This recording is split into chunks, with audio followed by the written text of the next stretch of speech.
In the heart of the Middle East, a perpetual dance between conflict and compromise continues to unfold. The Israel and Palestine dilemma.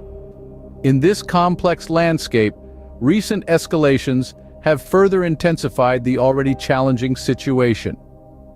As we speak, the political tension between these two entities is palpable, each side holding fast to their convictions, their histories, and their hopes for the future. The geopolitical implications of this conflict are far-reaching and multifaceted.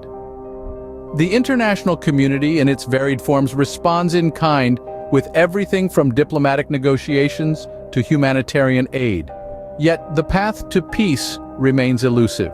The situation is further complicated by the myriad of socio-political factors at play, including territorial disputes, religious differences, and the ever-present struggle for power and control.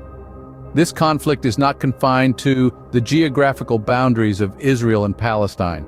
It echoes around the world, impacting international policies, alliances, and public opinion. The reverberations are felt from the corridors of power to the streets of distant cities.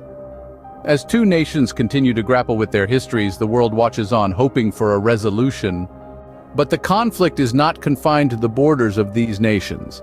It has found a new frontier, the digital landscape.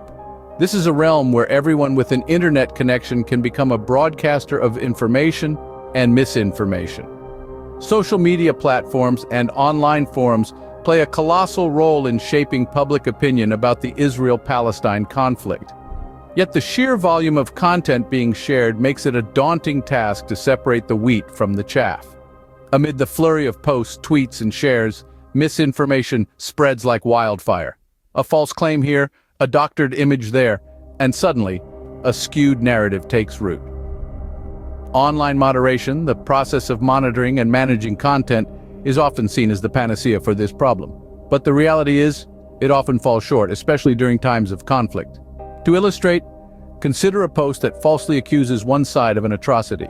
By the time the moderation team identifies it as misinformation, it may already have been shared and reshared, the damage done. The challenge lies not just in the speed at which misinformation spreads, but also in the subjective nature of content moderation. What one person perceives as harmful, another might see as free speech. This makes the task of moderation not just difficult, but contentious. In the digital age, the war of narratives rages on, making it more difficult to discern fact from fiction. As the conflict continues to evolve, so must our approach to discussing it. It's time we rethink our digital discourse. The challenge we face is not just about moderating false content or divisive narratives. It's about re-engineering our online spaces to foster healthier, more constructive conversations. Take the concept of rate-limiting accounts, for example. By limiting the frequency with which users can post or share content, we can slow down the spread of misinformation. This approach doesn't just target false content. It also addresses the issue of information overload, providing users with a chance to digest and scrutinize what they're consuming.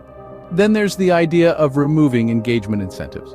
Social media platforms are designed to keep us hooked, often rewarding sensationalism over substance.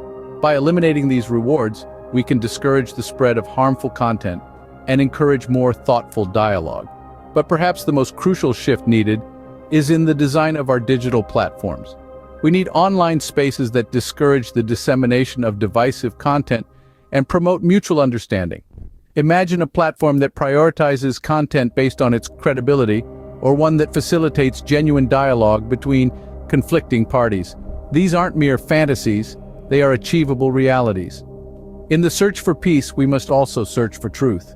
And in the era of digital discourse, this task is more important than ever. The Israel-Palestine conflict is a complex issue, with roots that run deep into the soil of history. We've delved into the current situation, exploring the intricacies of this ongoing struggle and the role that online platforms play in shaping the narrative. We've seen how misinformation can fan the flames of conflict and how current moderation methods often fall short. In the age of digital discourse, we must acknowledge the power that these platforms wield. They're not just passive observers, but active participants in shaping our understanding of the world. And in a conflict as nuanced as this, the spread of misinformation can have dire consequences. We've also highlighted the need for a new approach. Rather than relying solely on content moderation, We should also strive to reduce the incentive for spreading false information. This could involve changes in design, limiting the rate of account activity, and removing engagement incentives. As we continue to grapple with these issues, one thing is clear. The path to resolution is not just about political negotiations and treaties.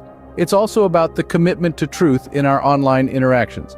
As the world continues to watch these two nations, it is clear that the path to peace must involve not just political resolution, but also a commitment to truth in our online interactions.